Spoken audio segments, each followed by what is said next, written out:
ஓம் சாந்தி. 5/11/2024 சாகார முரளி.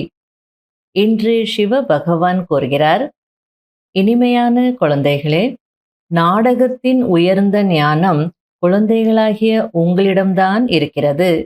இந்த நாடகம் அப்படியே ரிப்பீட் ஆகிறது என்பதை நீங்கள் அறிவீர்கள். கேள்வி: இல்லறத்தில் இருப்பவர்கள் பாபாவிடம் என்ன கேள்வி கேட்கிறார்கள்? பாபா அவர்களுக்கு என்ன ஆலோசனை கொடுக்கிறார்? பதில்: நிறைய குழந்தைகள், பாபா, நாங்கள் தொழில் செய்யலாமா என்று கேட்கிறார்கள். அதற்கு பாபா, குழந்தைகளே, தொழில் செய்யுங்கள், ஆனால் ராயலான தொழில் செய்யுங்கள் என்று கூறுகிறார். பிராமண குழந்தைகள் மது, பீடி மற்றும் சிகரெட் வியாபாரம் போன்ற மோசமான சீச்சி தொழிலை செய்யக்கூடாது.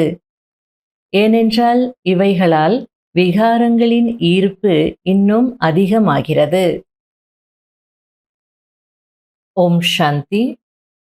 ஆன்மீக தந்தை ஆன்மீக குழந்தைகளுக்கு புரிய வைத்துக் கொண்டிருக்கிறார்.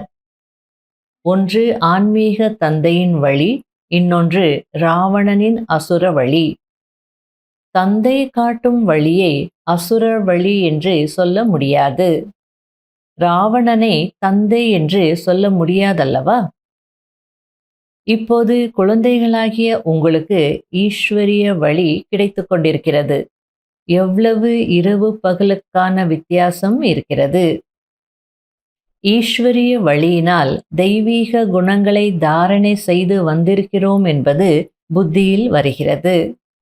இதை குழந்தைகளாகிய நீங்கள் மட்டும்தான் அறிந்திருக்கிறீர்கள், வேறு யாருக்கும் தெரியவில்லை. தந்தை செல்வத்தை கொடுப்பதற்காக தான் வந்து சந்திக்கிறார். ராவணனாலோ இன்னும் செல்வம் குறைந்து கொண்டேதான் போகிறது. ஈஸ்வரிய வழி எங்கே கொண்டு செல்கிறது, அசுர வழி எங்கே கொண்டு செல்கிறது என்பதை நீங்கள் அறிவீர்கள். அசுர வழி கிடைத்ததிலிருந்து நீங்கள் கீழே விழுந்து கொண்டே வந்திருக்கிறீர்கள். புதிய உலகத்தில் கொஞ்சம் கொஞ்சமாக தான் விழுகிறீர்கள். எப்படி விழுகிறீர்கள், எப்படி எழுகிறீர்கள் என்பதை குழந்தைகளாகிய நீங்கள் புரிந்து கொண்டீர்கள். குழந்தைகளாகிய நீங்கள் மீண்டும் உயர்ந்தவர்களாக ஆகுவதற்காக ஸ்ரீமத் கிடைத்திருக்கிறது. இந்த நாடகம் மிகவும் அக்யூரேட்டாக நடக்கிறது.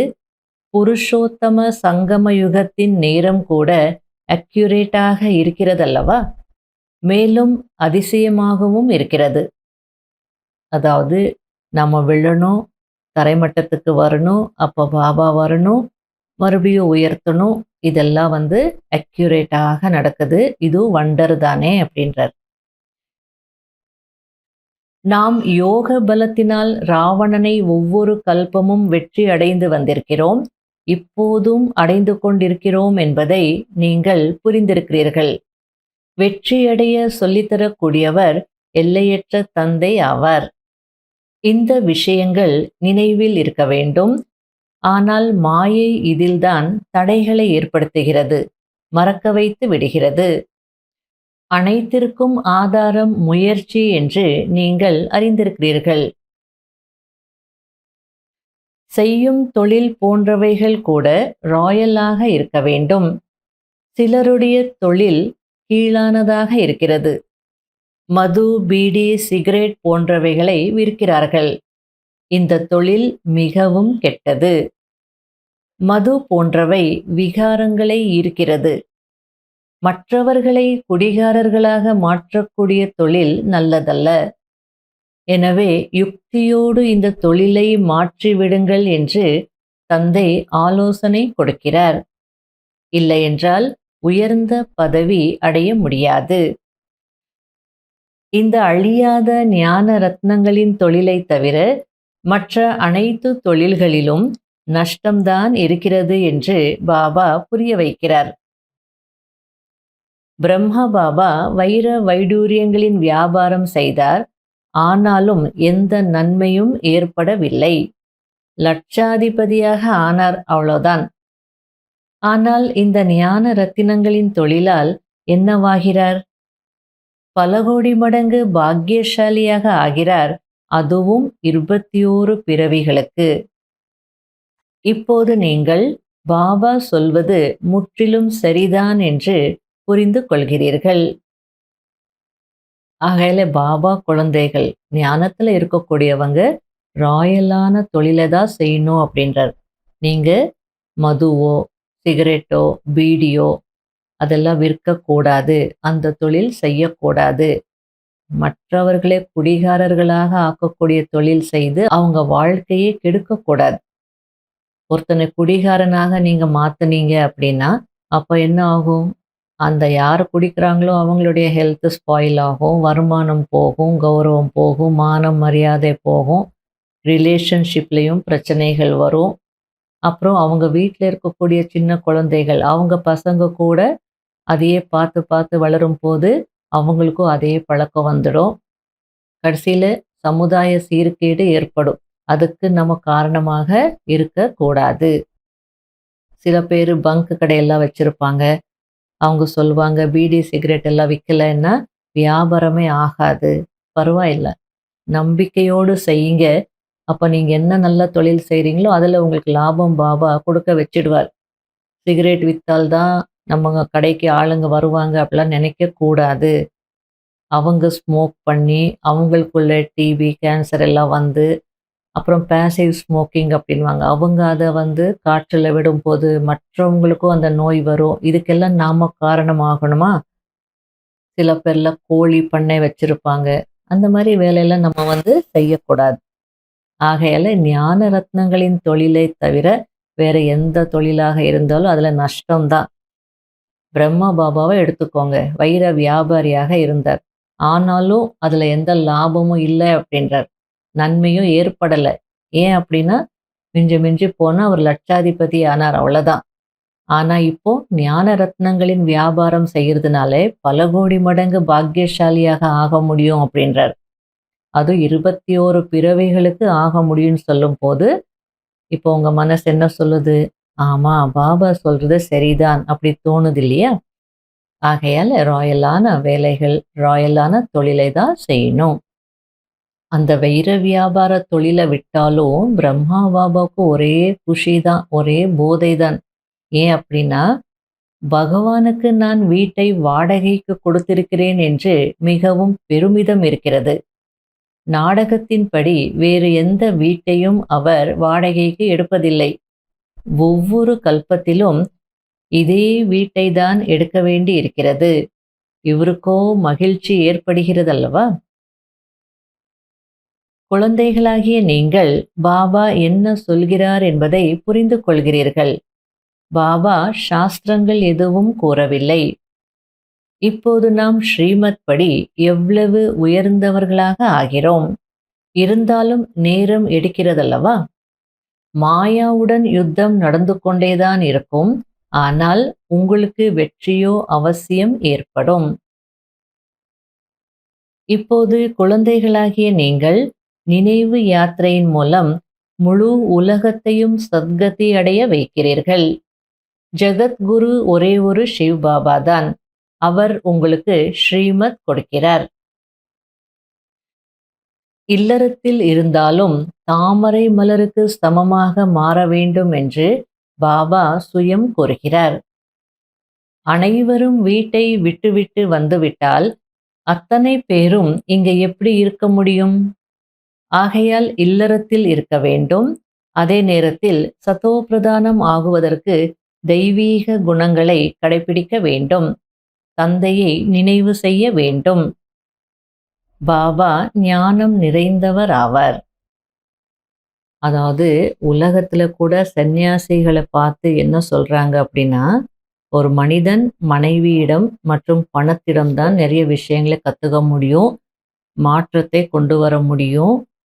அது ரெண்டையும் இவங்க விட்டுட்டு காட்டுக்கு போறாங்க அப்படின்னா ஒரு சில ஏரியாஸ்ல அவங்க லேக்கிங், அந்த விஷயங்கள் அவங்களுக்கு தெரியாமலே இருக்கும், அவங்களால கத்துக்க முடியாது. ஆகல குடும்பத்துல இருக்கிறவங்க தான் நிறைய விஷயங்கள் கத்துக்கிட்டு முன்னேற முடியும். ஆகையில பாபா வீட்டில் இருங்க, ஆனால் தாமரை மலர் போல இருங்க, சத்தோ பிரதானம் ஆகுங்க, நினைவு செய்யுங்க அப்படின்றார். எல்லாரும் இங்கே வந்துட்டீங்கன்னா இங்கே எங்கே அமர முடியும், எங்கே இருக்க முடியும்? அதனால நான் நாலெட்ஜ்ஃபுல் ஆகையால் நான் எந்த ஒரு வழி காட்டுறேனோ அதில் அர்த்தம் இருக்குது, அதை ஈஸியாக செய்ய முடியும், அதனால் அதில் இருந்தே நீங்கள் செய்து காட்டுங்க அப்படின்றார். எனவே குழந்தைகளாகிய உங்களுக்குள் எல்லையற்ற தந்தை நம்மை படிக்க வைக்கிறார் என்ற குஷி இருக்க வேண்டும். Student life is the best life, அதாவது மாணவ வாழ்க்கை மிக உயர்ந்த வாழ்க்கை என்று சொல்லப்படுகிறது. நான் உங்களை ராஜாக்களுக்கெல்லாம் ராஜாவாக மாற்றுகிறேன், இது பகவான் வாக்காகும். இது மிகவும் உயர்ந்ததிலும் உயர்ந்த பிராப்தி ஆகும். நல்லது. இனிமையிலும் இனிமையான காணாமல் போய் கண்டெடுக்கப்பட்ட செல்ல குழந்தைகளுக்கு மாத் பிதா பாப் தாதாவின் அன்பு நினைவுகள் மற்றும் காலை வணக்கம். ஆன்மீக குழந்தைகளுக்கு ஆன்மீக தந்தையின் நமஸ்காரம். கடைபிடிக்க வேண்டிய முக்கியமான சாராம்சம். முதல் பாயிண்ட், அழியாத ஞான ரத்னங்களின் தொழில் செய்து 21 பிறவிகளுக்கு பல கோடி மடங்கு பாக்கியசாலி ஆக வேண்டும். எனக்குள் எந்த அசுர குணமும் இல்லைதானே, விகாரங்களை உருவாக்கக்கூடிய எந்த தொழிலும் நான் செய்யவில்லை தானே என்று தன்னைத்தான் சோதித்து கொள்ள வேண்டும். இரண்டாவது பாயிண்ட், நினைவு யாத்திரையில் இருந்து முழு உலகத்தையும் சத்கதிக்கு கொண்டு சேர்க்க வேண்டும். ஒரு சத்குரு தந்தையின் ஸ்ரீமத் படி நடந்து தனக்கு சமமாக மாற்றக்கூடிய சேவை செய்ய வேண்டும். மாயை கலைகளற்றவராக மாற்றிவிடக் கூடாது என்பதில் கவனம் இருக்க வேண்டும். வரதானம், தீமையிலும் நன்மையை அனுபவம் செய்யக்கூடிய நிச்சய புத்தியுடைய கவலையற்ற சக்கரவர்த்தி ஆகுங்கள். சதா எது நடந்ததோ அது நன்றாகவே நடந்தது, நன்றாகவே இருக்கிறது, மேலும் நல்லதாக நடக்கப் போகிறது என்ற இந்த ஸ்லோகன் நினைவிருக்கட்டும். தீமையை தீமையின் ரூபத்தில் பார்க்காதீர்கள், ஆனால் தீமையிலும் நன்மையை அனுபவம் செய்யுங்கள். தீமையில் இருந்தும் தனக்கான பாடத்தை படியுங்கள். எந்த விஷயம் வந்தாலும், அதாவது எது நடந்தாலும் என்ன ஆகுமோ என்ற இந்த சங்கல்பம் வரக்கூடாது, ஆனால் நல்லதே நடக்கும் என்ற எண்ணம் உடனே வர வேண்டும். நடந்து முடிந்தது, நல்லதாகவே நடந்தது. எங்கு நல்லதே இருக்கிறதோ அங்கு சதா கவலையற்ற சக்கரவர்த்தியாக இருப்பார்கள். நிச்சய புத்தியின் அர்த்தமே கவலையற்ற சக்கரவர்த்தி என்பதாகும். ஸ்லோகன், யார் சுயத்திற்கும் மற்றும் பிறருக்கும் ரிகார்டு கொடுக்கிறார்களோ அவர்களுடைய ரெக்கார்ட் சதா சரியாக இருக்கும். அதாவது யார் சுயத்திற்கும் மற்றவர்களுக்கும் மதிப்பு கொடுக்குறாங்களோ அவங்களுடைய பதிவேடு சதா சரியாக இருக்கும். இன்றைய அவ்வியக்த சமிக்கை, பணிவு தன்மைதான் சேவையின் வெற்றிக்கான சாதனமாகும். பணிவானவராகி குனிவது என்பது ஒன்றும் சிறியவர் ஆகுவதல்ல, ஆனால் வெற்றியின் பலன் நிரம்பியவர் ஆகுவதாகும். அதாவது ஒரு மரத்துல நிறைய பழங்கள் காய்ச்சிருக்குன்னா அந்த மரம் எப்படி இருக்கும், குனிஞ்சிருக்கும் இல்லையா?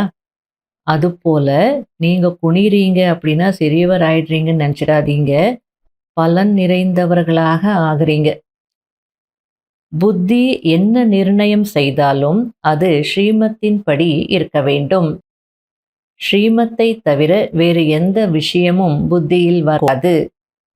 அதாவது என்ன ஒரு முடிவு எடுக்கணும்னாலும் முதல்ல செய்யலாமா வேண்டாமான்னு யோசிக்கக்கூடாது. ஸ்ரீமத் என்ன சொல்லுது அப்படின்னு தான் யோசிக்கணும். அப்போதான் ஸ்ரீமத்திற்கு அனுகூலமான ஒரு முடிவாக இருக்கும். புத்தியில் சதா தந்தையின் நினைவு இருந்தது என்றால் ஜட்ஜ்மெண்ட் தானாகவே உண்மையானதாக வெற்றியடையக்கூடியதாக இருக்கும். ஓம் சாந்தி.